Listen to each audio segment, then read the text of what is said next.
My friends hate me. I am so fat. Why am I so unhappy? My teacher dislikes me and I know so. My parents are always insulting me. Does anyone know how I feel? Does anyone know what I'm going through?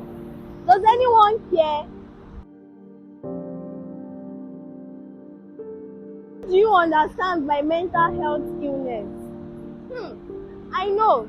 The first thing on your mind is when someone starts running about naked, or when someone starts talking to himself or herself, or when someone starts hurting themselves, or when someone starts hurting other people, or when someone starts keeping to themselves.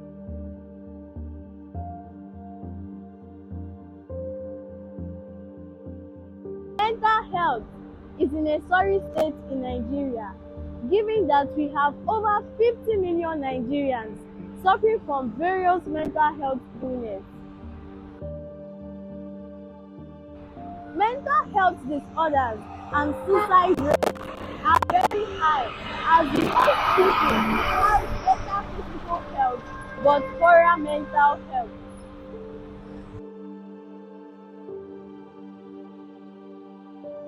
Proper knowledge about the true nature of mental health illness are very important because mental health illness are feared and misunderstood by many people. The fear will disappear as soon as they learn more about them, and the people will be proactive in seeking immediate treatment for mental health illness.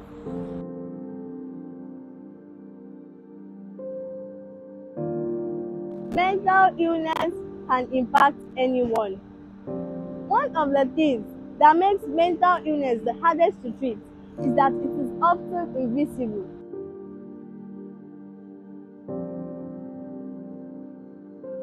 The suffering can be unbearable, isolating, traumatizing, and feels like it might be permanent, which is not the reality in the majority of cases. The statistics shows that in 2020, over 50 million people in the world are suffering from all sorts of mental health issues, and the reality is that number is probably higher as a lot of people simply don't seek help because of the stigma, the lack of resources, or they don't know how to go about asking for it.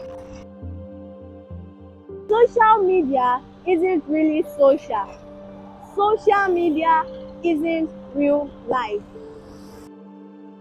There is a constant and persistent pressure to appear perfect on social media. All over the world, people share videos, pictures that portray a perfect life. And for a lot of people who suffer with invisible illness, seem that well as well. If you have people in your life who are struggling, it's hardly ever a bad idea to check in with them occasionally. Similarly, if you yourself are struggling, you are your biggest advocate. Therapy, medication, and they work very well. I would rather listen to you than attend your funeral. You are never alone in feeling bad, and thankfully, there is hope out there.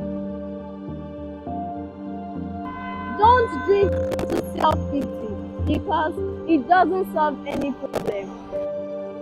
Your thought is the tool. Your mind is software. Your body is hardware. If you want to upgrade the mind, you need to upgrade the body. Most people who kill themselves had been dependent on drugs and failed to seek help because of fear of stigma. We must take responsibility for our personal health and well-being.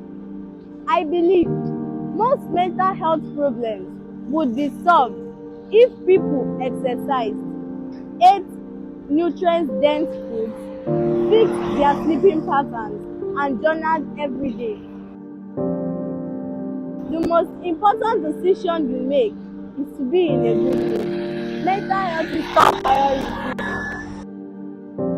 Everyone can have a bad day or feel bad for much longer periods of time. No matter how happy someone may seem, they have moments they question themselves if they can still go on. No matter how confident one may seem, they have times they feel insecure and unsure. No matter how strong someone may appear, they have days they feel they are falling apart.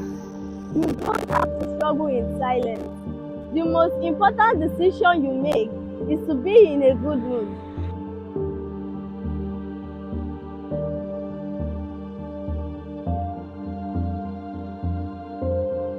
We can help one another as confidence by providing complete confidentiality when consulted by peers. If at any point negative thoughts are overwhelming you, you can always talk to a friend, parent, teacher, guidance counselor, health professional.